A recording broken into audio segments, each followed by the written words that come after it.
Hello. हाँ pastor जी, जय मसीह की। जी जय मसीह। पास्टर जी, मेरा एक सवाल था। जी सवाल पूछने से पहले मैं कुछ बोलना चाहता था पास्टर जी। जी।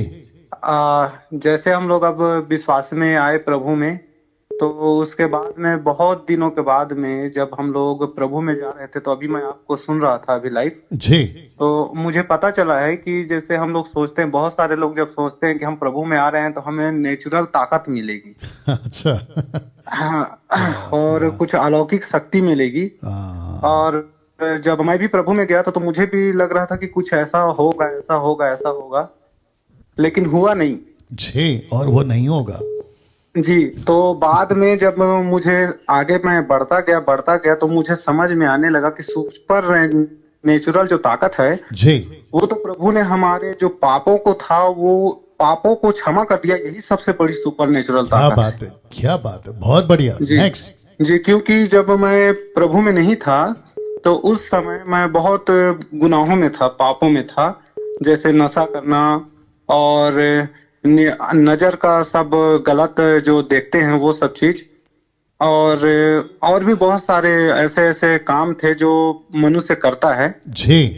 लेकिन उन सबको मैं बहुत दिनों से छोड़ना चाह रहा था, लेकिन ये छूट नहीं रहे थे। मैथ्यू 8:16। जी। जी, जी। छूट नहीं रहे थे, जी। लेकिन जैसे ही मैंने प्रभु को जाना, यीशु मसीह जी को जाना, जी जी ये जी। चुटकी बजाते छूट गए। अरे वाह, क्या बात है, क्या बात है, बहुत बढ़िया भैया। हाँ। और पास्टर जी, जब इसके बाद में जब मैं बाइबल को पढ़ता गया, समझता गया, तो मुझे पता चला कि जो मैं कर सकता हूँ, उसको मुझे परमेश्वर ने स्वयं की इच्छा दी है। अगर मैं चाहूँ तो मैं नशा कर सकता हूँ, और चाहूँ तो नहीं कर सकता हूँ। जी जी बिल्कुल। ये मेरे अंदर में है, और प्रभु जो है वो अपने वचनों के द्वारा मुझे रोकता है। बिल्कुल सही बात है, बिल्कुल सही बात है। तो पास्टर जी, ये चीज आपके द्वारा भी बहुत कुछ सीखने को मिला है। इसके लिए मैं वाह प्रभु वाह का वाह। धन्यवाद करता हूँ। जी जी, एक सेकंड रुक जाना भैया, एक सेकंड रुक जाना ना। दोस्तों, आपने अभी मेरा जो मुझे लगता है 15 मिनट के आसपास या उससे भी ज़्यादा होगा, एक वीडियो मैंने अभी रिकॉर्ड किया है कि किसको सुनना है और किसको नहीं सुनना है उसके ऊपर। और अभी ये जो भाई साहब हैं ये कह रहे हैं कि सुपर नेचुरल की बातें उनको सिखाई गई थी, बट इनको बाद में पता चल गया कि ऐसा कुछ नहीं होता और सबसे बड़ा सुपर नेचुरल कार्य यीशु ने किया, मानव जाति का उद्धार। अब प्रश्न उठता है कि फिर जीसस पानी पे चला, वो क्या था? सुपर नेचुरल तरीके से 5 रोटी 2 मछली का 5,000 ने खाना खाया, वो क्या था? 4 दिन का लाजर जिंदा हो गया, क्या वो सुपर नेचुरल नहीं था? ऑफकोर्स वो भी था। यायर की बेटी का जिंदा होना, विधवा का बेटा जिंदा होना, ये सब क्या था? दुष्ट आत्माएं निकल जाती थी, वो भी एक एक नहीं 6,000। अब जरा उसका जवाब सुनिए, ठीक है ना? वापस कहता हूं, पवित्र आत्मा अपनी मर्जी से मुझको, आपको, इनको, किसी को भी लेके जो कराना चाहे वो उसकी मर्जी। लेकिन अगर मैं कहूं, अब मैं बैठा हूं 40 दिन के उपवास में, अब मैं बैठा हूं 20 दिन के उपवास में, आओ मुझे जबरदस्ती कुछ करो, ये मूर्खता है। अब जीसस ने जो किए उसका कनेक्शन दे रहा हूं। देखिए, मैथ्यू 8:16 और 17 दोनों पढ़ूंगा। लिखा है कि जब संध्या हुई, मतलब शाम हुआ, तब उसके पास बहुत से लोगों को लाए जिनमें दुष्ट आत्माएं थी, और उसने यानी यीशु ने उन आत्माओं को अपने वचन से निकाल दिया और सब बीमारों को चंगा किया। अभी वचन 17 क्यों हुआ ये? वो कहता है ताकि देखो लिखा है, ताकि जो वचन यशाया भविष्यवक्ता के द्वारा कहा गया था, यीशु के पैदा होने से 600 साल पहले कहा गया था, वह पूरा हो।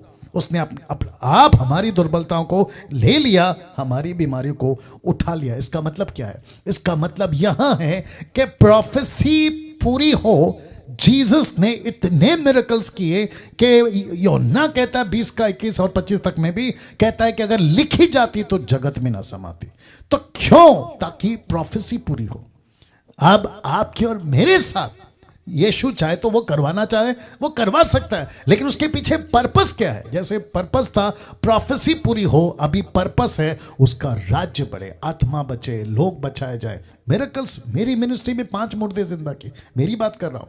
मैं नाम लेता था, चीजें होती थी, किसके पेट में लड़का है लड़की है वो बता दिया करता था। अभी 2 साल पहले की बात है, जहां पे पास्टर सपना मिनिस्ट्री करती हैं, वहां पर मिरेकल्स के बाद मिरेकल, 2 साल पहले, लॉकडाउन के पहले, जब लॉकडाउन नहीं लगा था, 20 से 25 हजार पब्लिक आती थी। उसके बीच में मैं कभी महीने में एक बार चला जाया करता था और वहां पर अद्भुत काम होते थे। फिर वो क्या है, लेकिन उसके पीछे पर्पस क्या होता था? प्रभु, हमको तेल को हाईलाइट, पानी को हाईलाइट, रुमाल को हाईलाइट नहीं करना है, यीशु को हाईलाइट करना है। और लोगों को चमत्कार कर कर, ये बाबा कौन, यीशु बाबा चमत्कार वाले बाबा हैं, ये नहीं दिखाना था। यीशु गॉड है, परमेश्वर है, और वो मानव जाति का उद्धार है, ये बताना था। आई बात समझ में?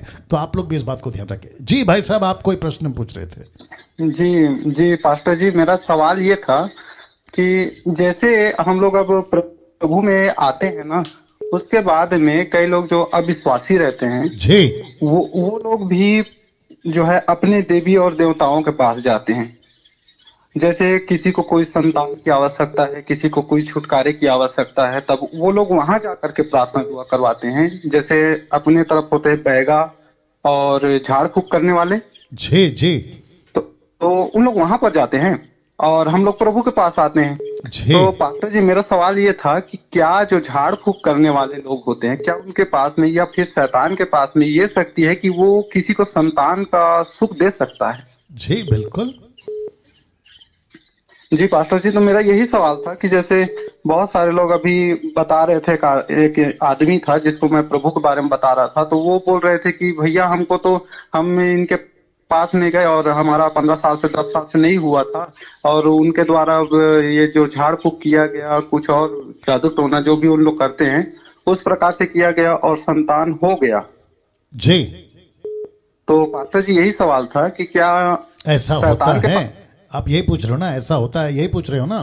जी जी जी, बिल्कुल होता है। मैं आपको बता देता हूँ कि आपको याद होगा, और जितने दर्शक देख रहे 1450 जो भी हैं, 1400 के आसपास, आपको भी बताता चलूं कि लूसीफर, सैतन, जब जीसस के पास गया तो उसने कहा कि मुझे प्रणाम कर, ये सारी चीजें मैं तुझे दे दूंगा। द थर्ड टेम्पटेशन के टाइम पे तो जीसस ने कहा कि सिर्फ परमेश्वर की आराधना कर, उपासना कर, किसी और की नहीं कर, हे शैतान मेरे सामने से दूर चला जा। इसका मतलब क्या है? और बहुत सारे स्क्रिप्चर्स, बहुत सारे रेफरेंसेस हैं जहां पे मिरेकल कर सकता है शैतान, चमत्कार कर सकता है शैतान। तो इसका मतलब ये हुआ कि शैतान के पास में भी एबिलिटी है, वो अपनी तरफ से मिरेकल कर सकता है, बारिश गिरा सकता है, आग गिरा सकता है, आंधी चला सकता है, बच्चे पैदा करा सकता है, XYZ।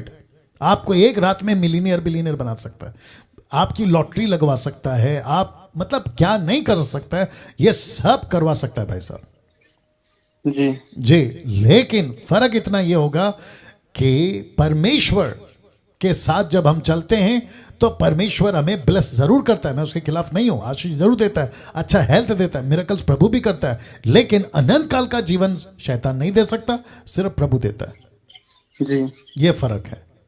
जी पास्टर जी, जैसे कोई लोग अगर प्रभु में हैं जी, तो क्या ये दुष्ट आत्मा जो है वो प्रभु के लोगों के जीवन में भी इस प्रकार से उनके बीच में रुकावट पैदा भी कर सकता है क्या? जी कर सकती है ना।